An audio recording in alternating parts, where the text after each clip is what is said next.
weapons the United Nations are using to win this war, food is among the most important. Food to keep our husky young fighting men fit. Food to give them the strength to battle for freedom. But in addition to food that must go to the warrior at the front, there must be food for the worker at home. The man who makes the guns and ships and planes and tanks that will bring us the final victory. Then there must be food for all the rest of us who are doing our part to win the war by keeping fit, able, and healthy so that we can work harder, longer, and better at whatever our daily tasks may be. Until this war began, we in America were blessed with an abundance of food. Our land was rich with all the treasures of vegetables, fruits, and grain, and meat that we could desire. None of us needed to give a second thought to the possibility that there might be a scarcity of any food. But today, out of our abundance, we must feed many mouths. Now, half the civilized world looks to America to save it from starvation and death with a never-ceasing flow of food. To plant that food, to cultivate it, harvest it, transport it across the nation, and across the seas is a task that today taxes to the utmost our facilities of manpower and transportation. Yet this vital flow of food for freedom dare not, must not be stopped. In spite of sunken ships and trains that must carry steel, oil, coal, and lumber, instead of food, in spite of every obstacle, we must feed our fighting men, our allies, and ourselves if we are to win the war and right the peace. This, then, is a challenge to every loyal American citizen. What can we do to help win the war with food? The answer to that challenge comes from Washington, from the Office of Civilian Defense. Victory gardens. That's the answer. We can grow food for victory in our own backyards, and even in vacant lots where perhaps only weeds flourished before. Because so long as this war lasts, great quantities of food must be grown. Anywhere and everywhere we can find good soil to nourish the seeds, good soil and sunshine to make them grow. Still, it takes more than earth and sun to produce the right kind of victory garden. It requires a knowledge of how to plan and tend it, and a willingness to work it with interest and enthusiasm. Our local Office of Civilian Defense can tell us much we need to know on how to plan a victory garden. From garden magazines and garden advertising, we can get the advice of professional experts on how to derive the most from backyard planting.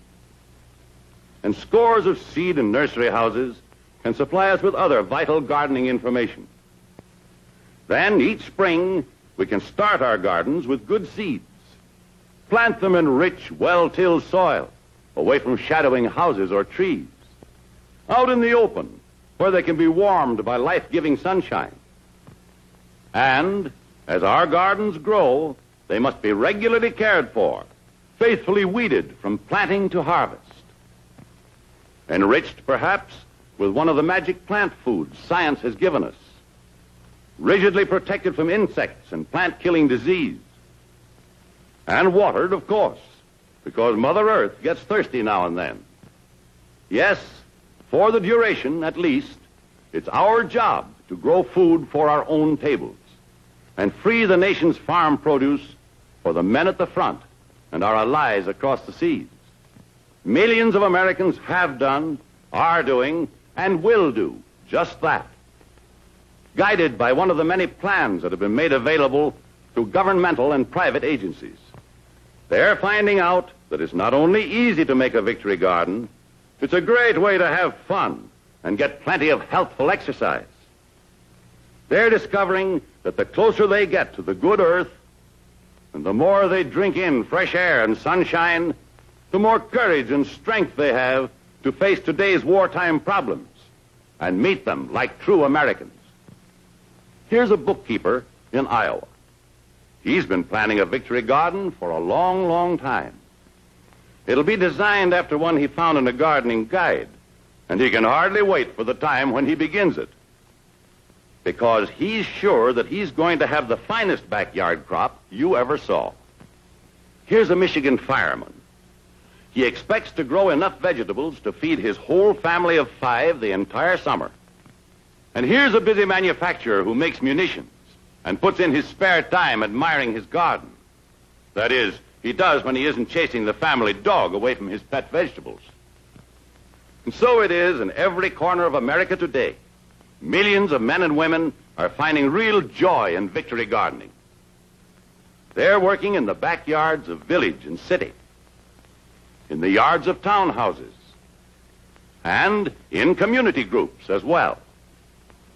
Even the small fry are doing their part in school-sponsored victory gardens. And because Dad can take care of the home victory garden after work, there's no need for holding back manpower from the fighting front. And there's no need to strain transportation resources to bring food from a victory garden to the table. Mother picks it herself, fresh every day. Fresh food, good food. Food packed with the rich minerals and vitamins we all need to keep healthy, strong, and fit. Fresh food, good food. Food from our own backyards. Food from the gardens of victory, grown by you and me, so that thousands of miles away, a fighting man, too, can have food. There are many, many ways we who have stayed home can fight this war. Many ways for us to give our time and energy and loyalty and devotion to the battle for freedom. But of them all, none is more appealing than this. And year in, year out, if need be, with our own hands, we can grow the gardens of victory.